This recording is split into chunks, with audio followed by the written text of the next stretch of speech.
Kenapa sayang? Saya. Ada apa? Soal tiap hari lihat YouTube-nya gitu. Setiap hari lihat YouTube-nya terus gimana? Ada yang bisa dibantu? Cuman pengen curhat aja. Curhat tentang apa sayang? Belum apa-apa udah nyesek dada kok. Loh, jangan dulu, ada apa sayang? Tenangin dulu, ada apa? Kok saya yang nervous ini malah? Udah minum air, udah. Udah. Gimana? Saya udah minum air biar agak lega gitu ya. Ceritanya biar konsentrasi. Iya, siap. Gimana sayang? Cerita tentang keluar. Astagfirullahaladzim. Oke, jangan nyesek dulu, tapi ingat ya, jangan pernah menyebut nama siapapun, karena saya tidak ingin setelah masuk di YouTube sama Facebook, setelah viral kalian minta take down. Ada apa sayang? Kok kayaknya berat banget sih? Ada sesuatu yang sangat beratkah di hatimu saat ini? Sampai buat nafas saja kayaknya kamu nggak kuat. Saya kan pernah komen di Miss Yuni itu yang cerita tentang ada anak di iniin sama keluarga itu loh Miss. Iya, sama orang tuanya, terus komen, kok ini kisah saya kok sama, saya bilang gitu. Oke. Tapi saya dengar itu agak lega gitu, tapi nyesek lagi gitu loh. Kenapa? Nyeseknya kenapa sayang? Ini kan saya ada 5 bersaudara. Saya nomor 4, dan yang abang saya yang kedua itu dari ayah pertama. Saya bersaudara 3. Saya nomor 3 lah ya. Saya nomor 2, perempuan semua. Setelah itu, tapi saya bukan dirawat oleh keluarga. Oke. Jadi saya dirawat oleh adiknya nenek. Oke. Di lain tempat gitu ya, jauh lah ya dari situ. Nah setelah itu, terus aku seperti nggak diakuin gitu loh. Oke, sama keluarga kamu nggak diakuin. Nah setelah udah lah ya, aku dirawat sama ibu angkatku ini, dan ibu angkatku ini pun punya anak 1 laki-laki yang sangat kasar. Oke. Terus dari kecil saya tuh selalu dibully, di apa gitu. Oke. Tapi seiring berjalannya waktu, saya besar, alhamdulillah. Lalu saya kerja. Terus sampai satu hari saya bilang mau tahu saya ini siapa, anaknya apa. Saya cari keluarga saya. Terus saya cari keluarga saya. Ketemulah saya keluarga saya. Tapi mereka seperti gimana ya? Kayak nggak bisa nerima saya gitu. Oke. Nggak bisa nerima saya. Oke, saya balik lagi ke ibu yang merawat saya. Nah, setelah itu saya nikahkan. Nah, ternyata adik saya udah nikah duluan. Saya tidak tahu dan tidak dikasih tahu. Nah, padahal itu adik kandung. Nah, setelah itu aku menikah ya, dijodohin sama ibu angkatku. Masa adik kamu udah mau lahiran tuh, kamu gak mau nikah, katanya gitu. Oke, saya nikah. Tapi ternyata berpisah gitu, Miss. Dan saya punya anak 2. Sekarang udah perawan. Terus udah gitu, saya kerja ke sini. Perpisahan itu terjadi, saya kerja ke Hong Kong. Lalu saya gedein anak saya, Miss. Titipkan ke pondok pesantren. Oh, oke. Sekolah, mondok, aku tanggung sendiri. Oke. Sampai sekarang alhamdulillah ada yang udah mau di sarjana. Saya bilang gak apa-apa saya begini, dari kecil gak diakui. Tapi anak-anakku, aku mau jadikan dia anak yang berguna. Oke, alhamdulillah dengan misimu seperti itu. Terus yang lebih sakit lagi sama abang angkat saya itu, Yang anak ibu angkat saya itu pernah dia mau membunuh saya gara-gara saya cekcok sama orang tua. Maksudnya saya bela orang tua, dia cekcok sama ibunya, saya bela ibu saya. Terus dia ambil itu apa sih namanya, celurit panjang. Mungkin Allah masih melindungi saya lari. Dia bacok kena pintunya itu bolong. Tapi saya lari sekuat tenaga, alhamdulillah. Masyarakat banyak. Saya pikir saya mau laporin polisi, ada bukti, ada saksi, tapi saya kasihan ibu saya. Nah pertanyaannya sekarang, saya nyesek lagi, kenapa? Kalau saya punya uang, rezeki, saya mau ngasih gitu. Tapi almarhum ibu saya yang ngerawat saya itu udah nggak ada. Nah, untuk keluarga asli saya, yang jauh dari situ, saya merasa, oh iya, saya punya rezeki, saya pengen ngasih. Ibu yang melahirkan saya masih ada, saya juga pengen ngasih. Mereka baik nih, Kalau saya ngasih aja, pas saya kerja, mereka baik. Tapi saya nggak. Waktu saya ada masalah, saya disakiti suami, lari ke orang tua, lari ke saudara, mereka seakan-akan saya ditendang sana, tendang sini gitu. Nah udah gitu, sudahlah. Terus kemarin saya marah-marah ke ibu saya gara-gara itu. Saya bilang, ibu kenapa? Saya dari kecil kok merasa tidak adil ibu sama saya. Saya ini siapa sih sebenarnya? Dan udah ada kan akte apapun. Itu saya anak dari ayah saya. Kita semua bersaudara di situ, tapi kenapa? Saya bilang, aku ngasih kamu tuh sama bapak kamu karena udah bapak kamu bla bla bla. Saya bilang, jangan bilang begitu Mi, masa lalu, tapi kenapa? Kan anak tetap anak, saya bilang. Ya nggak? Betul. Tetap harus dirangkul, tetap harus ditanya kabarnya gimana, makan apa enggak kamu, hidup apa enggak, gimana keadaannya. Ini enggak Miss, udah kayak lost doll gitu aja.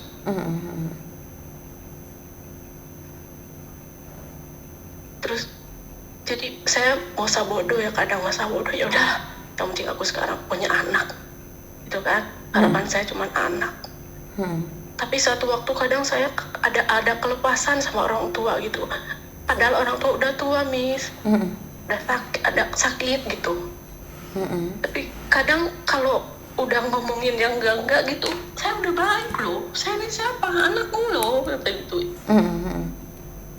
Kenapa harus tidak diakui, kenapa harus dibedakan gitu kan. Jadi solusinya gimana loh Miss? Apakah saya harus gak usah peduli gitu dengan keluarga saya atau gimana? Sebenarnya kamu pribadi tuh punya luka batin yang belum selesai, Mbak. Kamu itu bermasalah dengan dirimu sendiri, dimana sama itu belum selesai di masa lalu. Jadi kamu tuh merasa masih menyalahkan mereka. Jadi sampean yang gagal move on, paham nggak? Jadi saat ini sampean tuh merasa kecewa terus. Kenapa dan kenapa dan kenapa? Tapi sampean tidak ingin tahu bahwa Tuhan ciptakan sampean tuh dengan kekuatan yang lebih. Dengan begini kan cerita hidupnya sampean kan lebih beda dibandingkan orang lain. Dengan seperti ini nasibmu lebih baik loh. Kalau bukan karena masa lalumu, kamu tidak akan pernah berpikir untuk anakmu bisa sukses loh. Paham nggak maksudnya? Memang Miss, anakku lebih tinggi itu apa namanya, pendidikannya daripada cucu-cucunya yang lain. Alhamdulillah memang. Ya, bener. Karena itu Tuhan pakai kamu jatuh dulu baru diangkat, Mas sayang. Jadi kamu nggak ikhlas anakmu naik lebih tinggi lagi. Jadi kamu menyesal anakmu hebat. Alhamdulillah. Jadi aku kerja jadi TKI, bisa punya rumah, anak-anak bisa kuliah. Yang pertama udah mau lulus, dia ambil hukum. Yang kedua mau ke jurusan bidan, kita yang baru mau masuk. Kenapa kamu tidak bersyukur dengan itu? Kenapa kamu menyalahkan masa lalumu yang jelek, sayang? Iya Miss, iya tahu. Tapi terkadang mereka sendiri yang kayak membangunkan itu tuh. Kamu belum begini, aku ngasih kamu ke bapak kamu karena bapak kamu bla bla bla. Ya tahu, tapi kenapa saya kan nggak salah sebagai anak. Tidak ada yang Kenapa salah, saya nggak sayang. diakui? Bukan, tidak ada yang salah. Mereka mau ngungkrik-ngungkrik atau mereka mau membongkar masa lalumu. Yang penting kamu nggak sakit kan nggak ada masalah, sayang. Sekarang masalahnya di hatimu itu yang ada sakitnya. Jadi mereka ngomong apa kamu tersinggung, kamu sensitif. Di dalam hatimu ada luka. Luka itu sangat dalam sekali. Jadi sebenarnya mereka itu nggak ngomong apa, tapi kamu sudah kegores duluan. Jadi penyelesaiannya adalah kamu berdamai dengan dirimu sendiri.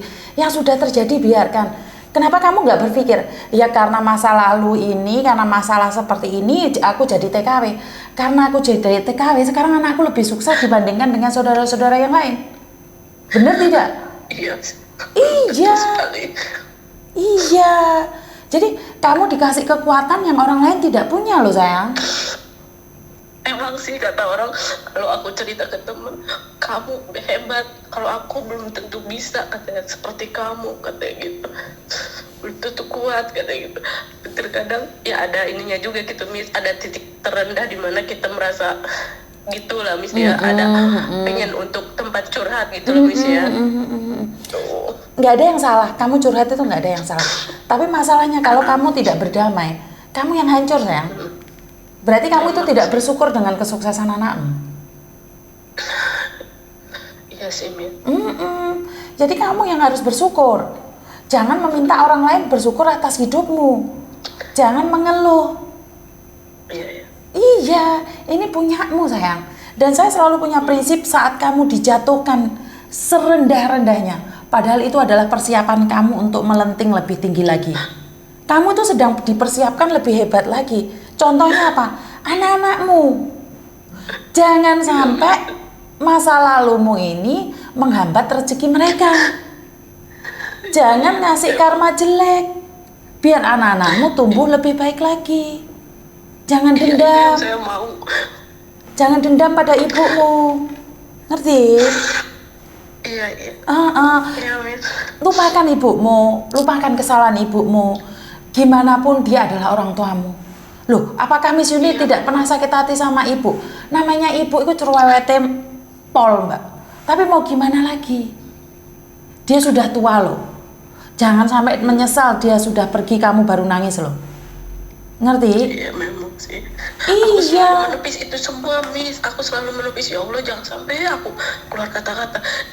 Walaupun ibuku kadang aduh gimana lah gitu ya, ngomongannya selalu nyakitin, selalu banding-bandingin inilah itulah.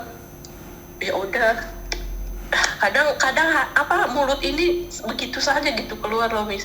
Ya itu gunanya filter, sayang. Itu gunanya filter. Kenapa? Kalau kamu tidak ada filter, mulutmu ngomong apa. Kamu sakit hati bentak orang, kamu sakit hati marah sama orang. Terus apa bedanya kamu sama binatang? Binatang merasa tersakiti menggigit. Lah terus apa bedanya? Manusia kan ada otak dan pikiran, sayang. Ngerti? Iya sih, ini aku jaga nenek juga, Miss, jaga nenek di sini kan neneknya pikun. Kadang kalau keterlaluan gitu, aku juga itu gitu, nggak diem aja, aku juga marah gitu. Misalnya nyalahin ini, nyalahin itu. Jangan, berarti kamu harus punya filter. Miss. Kenapa, sayang? Tapi bosku tahu, Miss, kalau misalkan udah keterlaluan si nenek nyalahin ini yang pikun, gimana sih pikun, Miss? Misal katanya ini fotonya diganti, katanya liubinnya aku yang pakai habis, kayak gitu. Selalu tiap hari begitu. Aku diem. Terus tapi kadang-kadang kan aku bilang itu. Nggak apa-apa. Masa aku pakai liubinmu, aku kan nggak sakit. Gituin kan. Terus dia telepon anaknya, Om Yang ya bentak aku gini. Emang kenapa, Mak? Katanya gitu. Itu liubinnya. Tiap hari selalu habis, dia pakai ini tuh, dia curi. Anaknya juga ketawa kan. Katanya kamu kalau emen pakai liubin, emang emen kayak kencing. Aneh lu. Iya, jadi ingat ya. Kadang saya diem ya, tapi kadang aku cuceng gitu kan ya. Tapi ya udahlah gitu, tapi dipikir lagi, ya Allah ya emang ini ujian, cobaannya, kerjaan, ujian. betul. Ya, alhamdulillah gajinya di atas rata-rata. Aku anak Bandung, Miss. Oh, jadi gini lah sayang, sekali lagi semua orang itu punya ujian. Kamu harusnya bersyukur dengan semua ujian itu. Kamu anakmu itu loh, kamu sengsara tapi anakmu bahagia Ya loh. Allah, alhamdulillah banget aku punya anak, Miss. Itu anak-anakku ya, alhamdulillah dia mau. Aku bilang kerja samanya ya, ibu yang kerja, kalian yang bener-bener kalian itu belajarnya harus semangat. Di sini ibu juga nggak mudah cari uang. Aku demi kalian, ibu, apapun yang terjadi ibu hadapi. Saya bilang gitu. Iya Bu, aku mau kerja sama. Ya Allah, alhamdulillah, Miss. Lah ya berarti kan kamu harus bersyukur dong. Kalau kamu tidak seperti ini, apakah kamu punya anak yang mengabdi padamu? Ya jangan menyalahkan masa lalu terus loh. Iya. Ayo move on. Iya, aku ini terima kasih. Karena kenapa? Terima kasih, Bang. Kalau kamu menyalahkan masa lalumu, kamu nggak kasihan sama anak-anakmu. Kamu nggak damai, anakmu nggak damai, Mbak. Iya sih. Aku kadang kalau cerita, kemarin aku telepon nenek kamu gini. Dia juga nangis. Kalau aku nangis, maksudnya ibu, kalau ibu sakit, aku juga sakit, Bu, ya udahlah, katanya gitu. Kata anak-anak. Makanya jangan ya, dilepaskan ya. Itu kesakitan yang tidak pernah orang tahu. Itu adalah masa lalu yang dimana orang tidak pernah mengerti. Tapi sampai sudah menutupnya. Aku juga kadang takut nih ya, kalau misalnya cerita sama orang, ya takutnya itu aib keluarga juga gitu kan, Miss ya. Tapi kenapa nggak takut cerita sama saya? Padahal masuk YouTube loh. Nggak tahu, soalnya banyak yang maksudnya curhat, tapi ya agak lega gitu loh, Miss. Maksudnya ada solusi gitu. Oke. Soalnya kan sekali lagi kan kalian curhat masuk YouTube. Aku bukan ingin membongkar aib kalian, tapi dengan begini biar orang tahu kalian tuh sebenarnya sakit dan tidak pernah diakui. Kalian ke dokter itu tidak ada obatnya. Bener, Miss, sumpah. Kalian cuma butuh didengarkan. Ya Allah, Miss, thank you. Aku pengen peluk, Miss, kalau ada. Sini, tak peluk. Tapi aku belum mandi, Pak. Oh, jangan dulu. Saya sedang meramal ini ya. Jangan diganggu saya. Nggak. You in the far away. Thank you, Miss. Pingin nikah lagi nggak? Hah? Pingin nikah lagi nggak? Enggak, Miss, memang memperhambat itu cita-cita anakku. Kalau aku nikah lagi pasti pulang, nanti aku perjuangan anak-anakku gimana? Nggak gatel ya? Ada satupun yang jadi sarjana, Miss, soalnya. Nggak gatel ya? Astagfirullah. Kagak, Miss, kalau mau mah ya, nih denger, kalau aku gatel mah di sini udah sembarang kali bisa, apapun yang terjadi bisa, banyak orang-orang di sini. Aduh, apa sih tujuan hidup? Capek deh. Kalau cuman mikirin itu mah gampang, Miss. Terus aku punya anak, nanti kalau misalnya kejelekan sifat jelek menurunkannya, najublah min jalik ya. Oh iya. Jadi jangan. Saya cuma nanya aja. Saya cuma ngetes. Kata Miss Yuni, takut kamu Karmayanti dan Karmayanto dan. Betul. Ya kayak Miss ya. Iya, sudah sedikit tenang. Buat princess. Sudah sedikit tenang sekarang. Iya, aku kan jemput nenek pikunku princess. Jadi Oke lah. Ya, Miss, peluk dari jauh ya sayangnya. Peluk dari jauh. I miss you too. Oke, love you too. Bye-bye. Assalamualaikum. Waalaikumsalam. Oke, syukur alhamdulillah jika memang dengan bercerita sama saya bisa melegakan atau bisa mengurangi rasa sakit yang selama ini kalian derita. Saya sangat bersyukur alhamdulillah, karena memang sakit itu sakit hati. Itu tidak ada yang tahu. Kecewa itu tidak ada yang tahu. Jadi mereka cuma taunya kita tersenyum, taunya kita bahagia. Padahal dalam hati kita itu banyak sekali gundukan-gundukan luka yang tidak pernah diakuin atau diketahui oleh orang lain. Jadi buat teman-teman yang di luar sana, saya selalu meminta buat kalian lebih bersabar lagi, lebih kuat lagi. Karena kekuatan dari dalam itu sangat diperlukan. Dan jangan lupa berdoa, karena doa itu bisa merubah segalanya. Percaya atau tidak, doa itu memiliki kekuatan yang sangat dahsyat sekali, yang dimana tidak bisa kita prediksi yang dimana tidak bisa kita perkirakan kapan datangnya kan, kapan mereka akan diberikan pada kita. Jadi terima kasih buat teman-teman yang di luar sana. Kurang lebihnya saya minta maaf dan wassalamualaikum warahmatullahi wabarakatuh. Berkat Tuhan mengalir atas hidup kita semua. Semoga semua makhluk hidup bahagia dan bye.